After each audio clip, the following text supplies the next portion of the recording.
Hello, I'm Brian Eno. I hope you can join me for the next 30 minutes to listen to and talk about Hugo Largo and their new record, Mettle.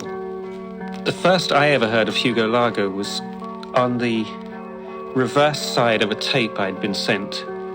Deirdre O'Donoghue from KCRW in Los Angeles, who occasionally sends me tapes of things she thinks I might be interested in, had sent a tape of a band, and to sort of fill up the other side of the tape, had put on another band that she liked, which was Hugo Largo. I wasn't that interested in the first side of the tape, but I really connected to that Hugo Largo thing. I had no idea who they were, or in fact who he was, as I thought at the time. I thought Hugo Largo was some kind of modern composer who'd written these string quartet pieces with a voice on them. But I was very, very intrigued by the whole thing, and I played it to everyone who would listen for a couple of months. And then I found out that Hugo Largo were, in fact, a band. And also, of course, I found out that Michael Stipe had produced that record, the first album.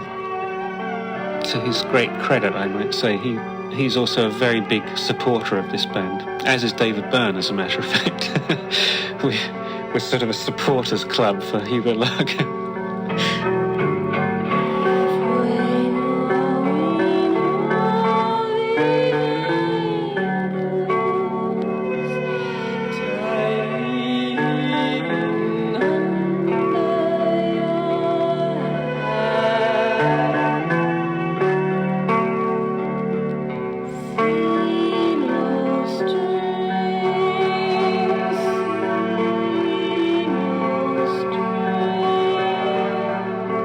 When I heard this band for the first time, I thought, this is going to be historic. I know it will affect other artists, and that's what some music does. You know, some musicians have a bigger effect on other artists than they do on the public, if you like, and then the work is mediated through those other artists and finally hits the public. Van Morrison is a good example of that, I think.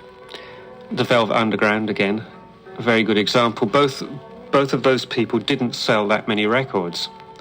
I remember Lou Reed saying to me, I should think I've met 120,000 people who've told me how influenced their own work was by the first Velvet Underground record.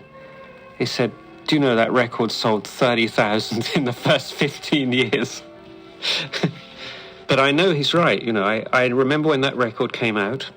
I remember playing it to musicians and them saying, God, this is something new, you know, really being excited by it.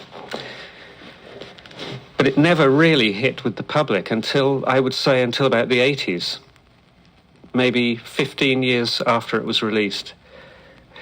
So anyway, when I heard Hugo Largo, I knew that they were this kind of band, that they had taken a position that would open up all sorts of possibilities for other musicians. It just is another territory that's opened up. And I tell you, a lot of people are going to work in that territory now. If you listen to the first David Bowie album that I worked on, the record called Low, the stuff on the first side of that record is really a new feeling about urban industrial society. It's hard and tough and thrilling at the same time. It's a picture of sort of street-level harshness, but exciting. It makes you dance, you know. That's a new feeling. And when interesting groups or musicians make music, what they do is they sort of propose a new world. They say, whatever you thought about the world before, forget it. Now you're in this one. The world of Jimi Hendrix is a new world. The world of the Sex Pistols is a new world. The world of the Smiths is a new world. These are all new psychic places for us to be. And the singer is a model us. You know, it's a model of you moving through that world. It's a proposal about how you might be in that world. I know this sounds very intellectual, but this is what people do when they listen to music, whether or not they rationalize it into these kind of words. That turtle could be a rock in disguise, fooling everyone. Only Indians know how to tell. They're so smart. They touch the dirt and feel it move. That excites me. That's exciting to me. That excites me. That makes me think. Oh yeah, I remember being young and wanting to be a cheetah, 'cause they're so fast and strong, with only meat on their bones.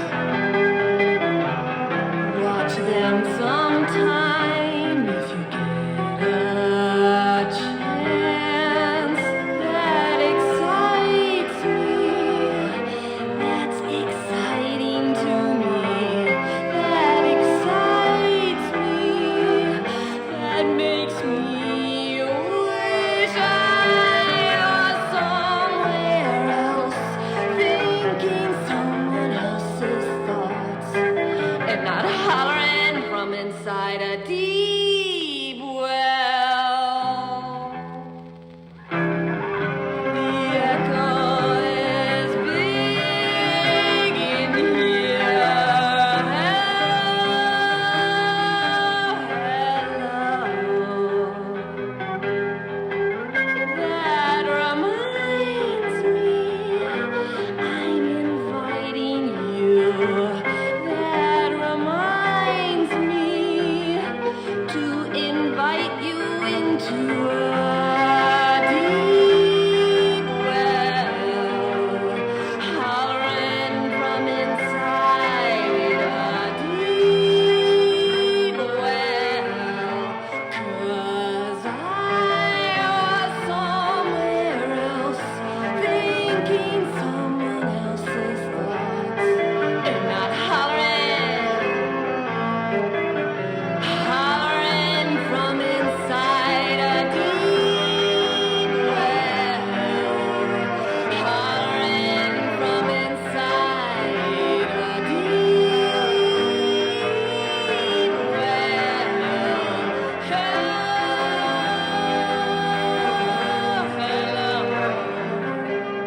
This is Brian Eno. We'll be right back after a break with more from Hugo Largo. You see, if you ask a musicologist to analyze a piece of pop music, he'll tell you what the chords are doing, what the harmonies are doing, what the melody is doing, what the rhythm is doing. He'll talk about it in terms that also apply to classical music. What he won't talk about is something that is unique to pop music, which is texture. Now, texture was never really too much of an issue in classical music because it was a finite set of possibilities. A clarinet was a clarinet and a violin was a violin, and the difference now, since the beginning of the use of electronics, is that nothing is what it seems to be, and any instrument can become almost anything else. For example, you would never specify in a score electric guitar. It would be a meaningless category because there are so many sounds that are called electric guitar. It's all sorts of different instruments, depending on who plays it. Well, the whole of pop music is like that, in fact. It's not only a set of new melodies and new tunes and new beats and new chord sequences. In fact, it's not even very much those. Most of those things are fairly ordinary and were pretty much known about before about 1830 or something. What it is a whole set of new textures, new musical textures, and each one of those textures is a landscape of some kind. It's a sense of a place. Well, I always say heavy metal is new age for 19-year-olds, you know. heavy metal is a place. It's not really a music in a certain sense. Like New Age is not a music in a certain sense. It's an acoustic space that you enter. When you listen to a heavy metal band, what you do is drown yourself in a beautiful bath of sound of some kind. I've always thought that I was as close to heavy metal as anything else, actually, though people always say bad things about it. On the other hand, New Age is like the exact opposite side of the coin from heavy metal. It's music with all the power removed. Heavy metal is music with nothing but power. It's like a musical motorbike, you know. Well, I think that intuitively Hugo Largo are aware of this concept of music as an acoustic place that you can enter, as an acoustic landscape, if you like. And they've quite distinctively, I think, designed their own landscape.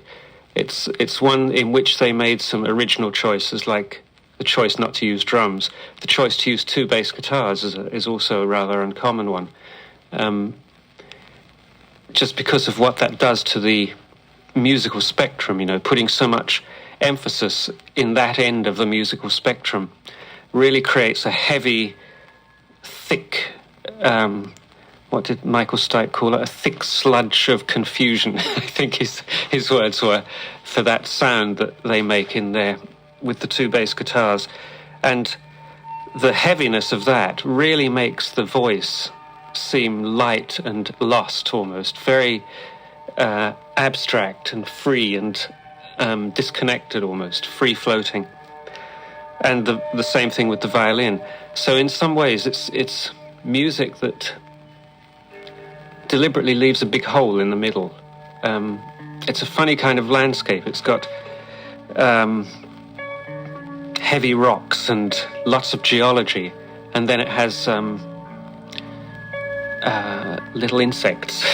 And it doesn't have any creatures in between, it seems to me. It's a semi-populated landscape.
that you are.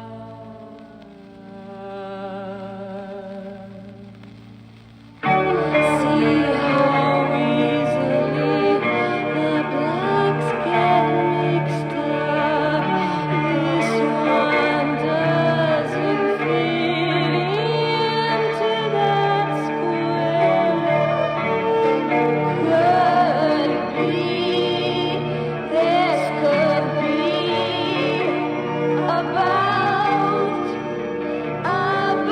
the only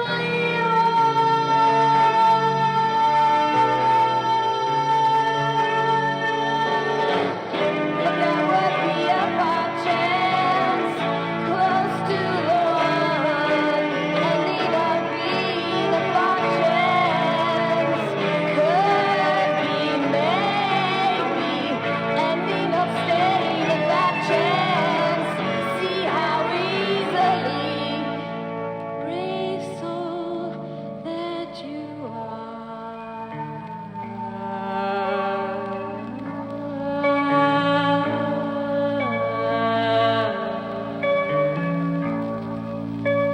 The music that Talking Heads make is the music of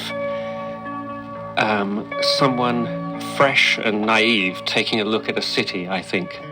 Something like that. You feel the music is the sound of a modern American city, but the narrator, David, is somebody who's seeing it as though for the first time. He's looking at how the place works and looking at all the rules of it and asking, there's a big question mark in each one of the songs. Is this really how it is? What am I doing here? You know, those kind of things. With Hugo Largo, I see quite a different picture. The landscape is, at first hearing, rather pastoral and sweet. And then as you listen more, you realize that there's a kind of undergrowth of quite menacing, rather nightmarish feelings in what the two bass guitars do. And then, of course, the voice over the top, Mimi's voice, is almost a sort of Alice in Wonderland voice. It's the voice of someone whose eyes are wide open and who's looking at everything and evaluating things, and sort of skating on the edge of danger always, I think. It always sounds like she could fall down and be sucked into the music and overwhelmed by it. I don't know if you ever have that feeling in dreams where something quite ordinary appears with a very ominous feeling. I remember having a dream once where a woman's shoe filled me with horror. It was just an ordinary high-heeled shoe. And some of these Hugo Largo songs capture that feeling as well of an innocent situation that somehow is filled with resonances of threat. There's a song called Four Brothers. On this song, you imagine that the narrator is looking at a photograph taken a long time ago, a sort of faded photograph of four brothers, just a snapshot taken while they were at work or something like that. And you really get the feeling from this song of the sort of eerie power that a snapshot has to capture a moment in a life, and that moment may or may not be typical. It may be a life that you know nothing else about. You just have that single moment. And then you start to look at the details of the snapshot. You see the way that one person's head is slightly turned away from somebody else. You begin to wonder about what kind of relationships were implied there. Well, this is complex stuff for pop songs, I think, but I think they're bringing it off very well. We're at the beginning of another era of pop music, and this is one of the things that I see as being one of the first good moves in that area.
I want to talk about being a listener.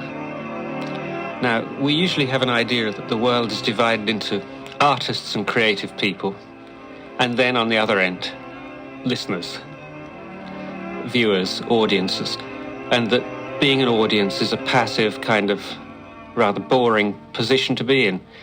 What I want to say is that the audience is a very active part of the whole process, and there are good audiences and bad audiences. The act of making those kind of choices, the choices about what you listen to and what you support, is a creative act. There are obvious choices and there are not obvious choices. Hugo Largo is not an obvious choice. It's a band that is sufficiently different from most rock music to be rejected by most people. A lot of people aren't creative listeners. They haven't got the time. It's all right. You can't blame them for that. Some people are, and some people will find that they respond to this very strongly by finding out what is the situation that they want to listen in. You know, is it music that you dance to? Probably not. Is it music that you put on very loud before you go to a party? Probably not that either. It's a rather reflective, introspective kind of music. And though I don't want to tell people how to listen to it, I'm sure everyone finds their own way. I find it a music that I want to hear on my own. Revolving bubbles spinning in the crown, around and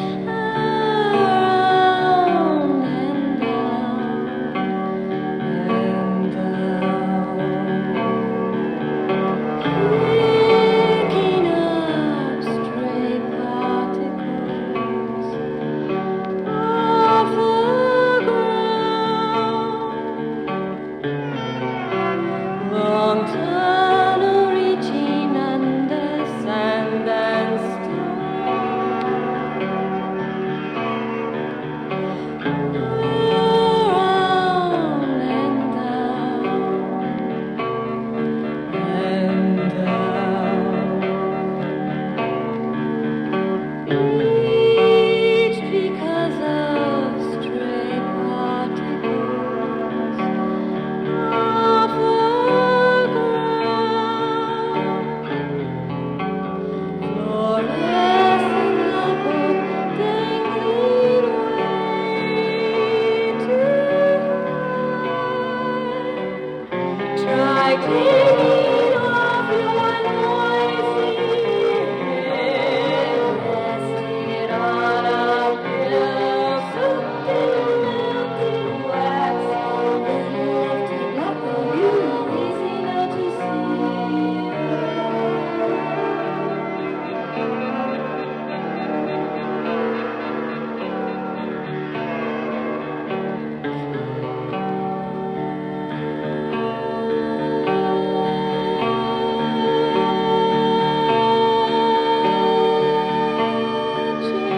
sacred marbles, owning only books pressed in wood, around and down,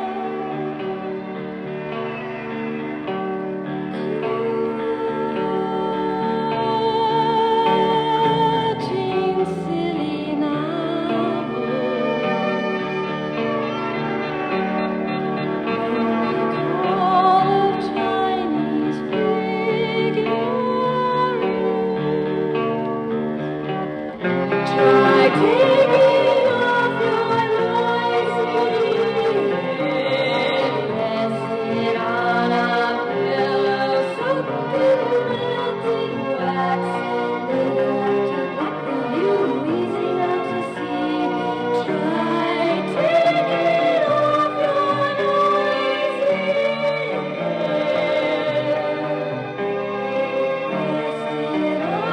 a pillow soaked in